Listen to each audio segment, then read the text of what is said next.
Chapter 14. Tide spotted the challenge first. "I see it," he said heavily. They trudged towards the table Tide had pointed out. There were 3 cups on the table that had a dark liquid in them. "Where's the 4th one?" Tide asked. "Let's see what the instructions say," Larsh responded. Lyda picked up the paper and read, "Welcome, weary travelers. You should be proud of your efforts. One more challenge awaits those brave enough to participate." "That's it?" Larsh asked, taking the paper from Lyda. "I guess so," Lyda shrugged. "I vote that Tilly cannot participate," Larsh said. "Then I vote that Larsh can't." She smiled tiredly at him. "Look at her," Tide said. "She is exhausted. The 3 of us can take the challenge." "I agree," Lyda said. "That makes 3, Larsh finalized. "Before we decide anything, let's think about what we do know," she said. "Fair enough," Larsh conceded. "What have both challenges had in common?" she asked. "Torture," Tide offered, to which they laughed. "Fear," Lyda added. "That's what I was thinking," she confirmed. "That's why you need to be done," Larsh said. "You have pulled more than your weight." "Why did you pick 3rd instead of 4th?" she asked Larsh. "I have cursed myself with the same question," Larsh said, ashamed. "I didn't ask you because I want you to feel guilty. I asked you so you could release that guilt." "What do you mean?" "We thought we could stop if it got too hard, right? The first challenge made it feel like it would grow in intensity and we could withdraw if needed." They nodded in agreement.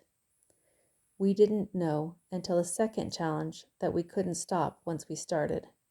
So I think you chose 3rd because if it got too hard, it would stop at you before it got to me." "I hope so," Larsh said with emotion. "I know it, Larsh." Lyda spoke.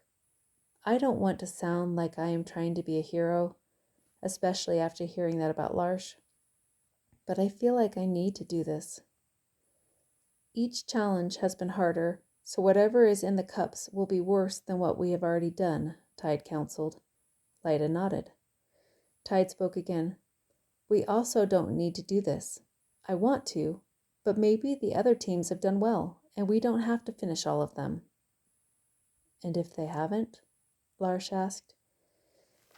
"Maybe we can come back if we need to," Tide said. "I don't think that's how it works," Lyda said. She had an idea. "What if the person who doesn't drink has the worst position?" "What do you mean?" Larsh asked. "We don't know what the liquid does. The one who doesn't drink it might have to save the others," she finished her thought. "What if the liquid puts us in a nightmare, only it's real, and we can't get out of it until the one who doesn't drink it figures it out?" Tide said, worried. "That would be way worse having to watch helplessly," she admitted. "I hate to bring this up, but I think the order has to say the same, doesn't it?" Lyda asked. "That's how we have been doing it," Larsh agreed. Trying to remember the words of the first challenge, she wasn't sure if they were right. What if it just meant it couldn't be changed for that challenge? "Then I would feel really bad," Larsh admitted. "No," she said, "you shouldn't, because it has all worked out, and now we know differently, and you can be the one who doesn't drink, in case we need you to save us." "But what if we're wrong, and it needs to stay in the same order?" Lyda asked worriedly. "There are 3 cups," she answered. "How are we supposed to know what the order is?" "I think the order would be we each drink and you don't drink," Tide guessed.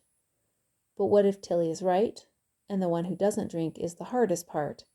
I don't want Tilly to do any more," Larsh said. "I don't either," Lyda said, "but it's probably going to be awful for all of us no matter what." "Just because she handles fear best does not mean she should have to," Larsh said. "Maybe it It is just for 3, and the other person gets a break, Tide said. That would be nice, Lyda agreed. In that case, it should be Tilly. Reaching in his pocket, Tide extended the box and bottle to Tilly. Whatever you decide, you should have these. Thank you, Tide, but I think the one who doesn't drink should have it, because they probably will be able to think clearest of when to use it. They all agreed. Are we in agreement that we are going to do it? Lars asked. They all nodded their heads. Okay, Lars said. Now we need to know what part seems most dangerous. Not drinking, because it is the one that is different, Tide voted. I agree with the unknown factor being most dangerous, Lyda said. There is much uncertainty in what is in the liquid as well, she said, but maybe it will be hardest for the non-drinker. Lars responded, You 3 agree. Then I ask you to please let me take that part. Wanting to fight him on it, but unsure what part would be the hardest, she conceded. Each of them grabbed a cup except for Lars. Tide spoke loudly. If we are doing this wrong or out of order, please stop us now so there aren't any extra penalties. They waited. Okay, Lyda said. Cheers. Wait, Tide said. Should we go one at a time? Together, she said, and they started to drink. The liquid was cool and refreshing, and they finished the cups quickly. Waiting for the pain or nightmare to start, they looked at each other nervously. Lars looked the most concerned. Nothing happened. They looked in their cups, which were now empty. Nothing.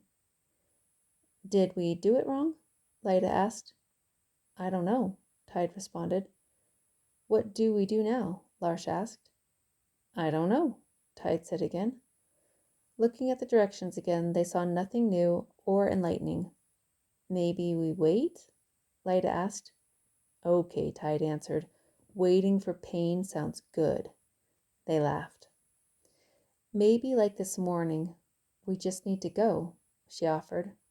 Was that this morning? Lars asked. It was. Page break.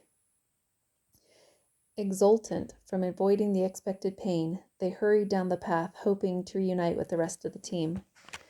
I hope they didn't have it as rough as we did, Tide confessed. I am sure Sissa hated every bit of it, Lyda said. Sissa, so that was the other twin's name. She felt bad for not even knowing their names that morning. How do most people tell you apart? She was determined to do better. Most people can't tell us apart, Lyda laughed. And honestly, they don't even try. She cringed. Lyda had not meant anything by her comment, but she still felt bad. Lyda explained. She has a small mole on her left cheek, and I have a tiny scar on my eyebrow. Other than that, we look pretty much the same. Do you like being a twin? Tide asked. I don't know any different, but I guess, Lyda smiled. Anything you don't like about it? Tide continued. Considering her response, she said, I wish people didn't think of us as one person. Don't get me wrong, I adore her, and it's nice having a built-in friend, but sometimes I feel lost in what is expected of us and not being seen for me. Does that make any sense? I think so, Tide affirmed. Noticing Lars was way ahead, she said, I'm going to go make sure everything's okay with Lars. Good idea, Tide said, and continued his conversation with Lyda. Scrambling to catch up with him, she was out of breath when she did. Hey, Lars, you doing okay? Sorry, Tilly, I'm just worried about Harma. That makes sense. What group was she in? Lars laughed. Well, she was trying to be in the group with me, but she got the clear ball and is with Roan, Pete, and Sissa. I kind of feel bad. I just learned Sissa's name.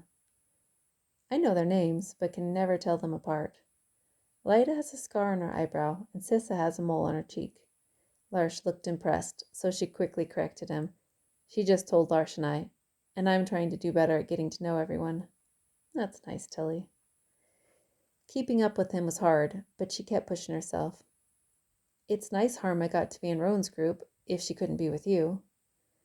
Yeah, that's what I was thinking, especially when I realized how hard everything was. Reflecting, she said, I can't believe how hard it was. It's kind of scary when you think about it. I mean, we're not even in the inner circle yet. That must be why most people stop before that. Do you think the challenges were all the same for each group? Larsh asked. I'm not sure. Why? I was just trying to think how Harma would do if they were. Maybe they chose not to do all the challenges. Maybe. Harma is tough, but depending on the order, it could be really bad, Larsh said, worried.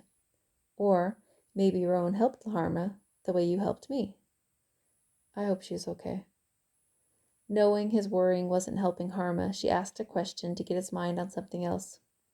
Larsh, why did you want to do the venture? She didn't think he had heard her and was about to ask again when he said, I think when you are from Wisteria, it's just expected. Some don't, but for most, it just is. Didn't you want to? She asked, surprised by his answer.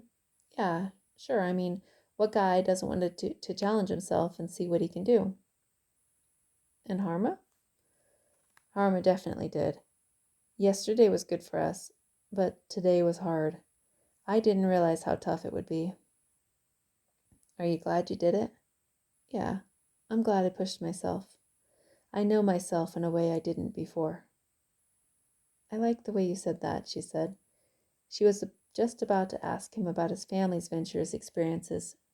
She was about to ask him about his family's venture experiences when they came into a clearing and saw Sissa sitting on the ground, obviously distraught. Larsh took off running and reached Sissa first. What's wrong? What happened? Where's Harma? Tears streamed down her face. She's hurt. She's hurt bad. They sent me to get help, but I couldn't find anyone. Larsh took off running down the middle path. It's okay, Sissa. We are going to help her, she said. I need to call the others. I will be right back. Running back to the trail they had just left, she yelled for Lyda and Tide. Not hearing a response, she yelled again. Nothing. She began to run down the trail. Stopping, she yelled again. She heard a faint response. She yelled again. She heard Tide yell back her name. Hurry, she yelled. After a minute or two, Tide and Lyda were visible. Hurry, she yelled again. When she was sure they could hear her, she yelled, Harma is hurt. Winded, but motivated, they ran back to Sissa. Lyda, Lyda, Sissa cried out as they embraced. What happened? Tide asked. Through her sobs, Sissa said, Harma is hurt. Who has the bottle and the box? She asked. I do, Tide said. I grabbed them from the table. Lyda, are you okay staying with Sissa? She asked. Of course, Lyda said, soothing her sister. We will come back as soon as we can. If others come, send them down the center path.